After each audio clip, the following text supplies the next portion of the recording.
తప్పుడు registration sir అమరావతిని అదే ఊళ్ళో అమరావతి ఉంది సార్ మన గుంటూరు జిల్లా గతంలో ఉంది. అమరావతిని క్యాపిటల్ పేరు పెట్టారు. అలాగే క్యాపిటల్ పేరుని ఓల్డ్ అమరావతిని గుంటూరు జిల్లాలో కలిపి క్యాపిటల్ లో పెట్టడానికి అవకాశం ఉందో లేదా సార్?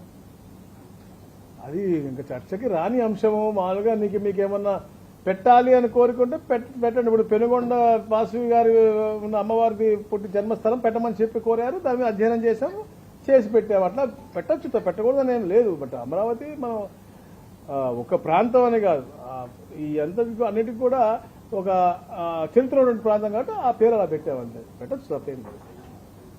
సార్ తప్పుడు రిజిస్ట్రేషన్ చేసిన వాటిని గురించి వాటిని మళ్ళీ రిజిస్ట్రేషన్ రద్దు చేస్తాం అంటారు. అప్పుడు చేసిన వాళ్ళు అదే అధికారులు రద్దు చేయాల్సింది కూడా వాళ్ళే. వాళ్ళ మీద ఏమైనా చర్యలు ఉంటాయా?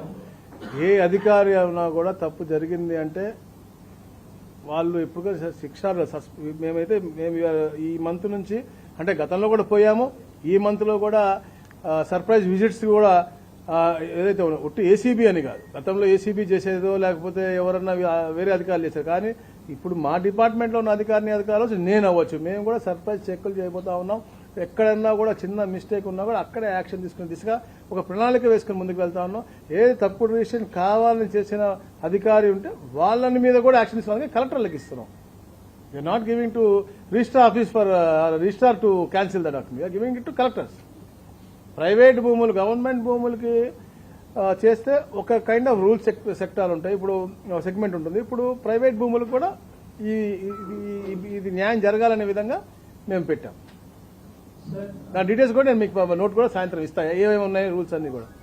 సార్ 18 months అయింది క్యాన్సిల్ చేసుకుని, కానీ ఏ వీలో చూసినా కూడా రెవెన్యూకి సంబంధించి సిటిజన్ సాటిస్ఫాక్షన్ లెవెల్స్ కానీ లేకపోతే మీరు పార్టీ ఆఫీస్ లో పెట్టినా ఎక్కడ గ్రీవెన్స్ పెట్టినా కూడా ఎక్కువ రెవెన్యూకే వస్తున్నాయి. జనరల్ మీరు చేసిన ఆన్సర్ జనరల్ గా రెవెన్యూ చాలా ఉంటాయి, లీగల్ గా ఉంటాయి కాబట్టి there are N number of problems which are అంటే it's not possible to resolve. ఇప్పుడు వస్తారు, కుటుంబ సమస్య ఉంటుంది, అది కుటుంబ పెద్దలు కూర్చొని మాట్లాడుకోవాల్సిన సమస్య, అవి కూడా గ్రీవెన్స్ కింద వస్తారు. లేదు ఆవిడే సంతకం పెట్టేసి ఉంటుంది, తెలియకుండా సంతకం పెట్టాను సార్ రిజిస్టర్ ఆఫీస్లో అని చెప్పేసి వచ్చేవి ఉంటాయి. లేదు ఎండోమెంట్స్ ల్యాండ్లో నేను ఇల్లు కట్టుకున్నాను, నాకు రెగ్యులర్ చేయలేము. అలాంటి చెయ్యలేని సమస్యలు చాలా వచ్చినాయి. ఏ అయితే సమస్యలు పరిష్కరించబడతాయో అవి మేము అక్కడే ఉండి అక్కడి నుంచే ఫోన్ చేసి వెంటనే పరిష్కరించే విధంగా మేము చేస్తా ఉన్నాం. కొన్ని సమయం తీసుకున్నాయి, కొన్ని రికార్డ్స్ అన్ని పరిశీలించే ఉంటే దాని టైం టేకింగ్. అంటే మేము ఒక SLA 90 days టైం ఇచ్చాము. కొన్ని 4 రోజులు అవుతాయి, కొన్ని 40 రోజులు అవుతాయి, కొన్ని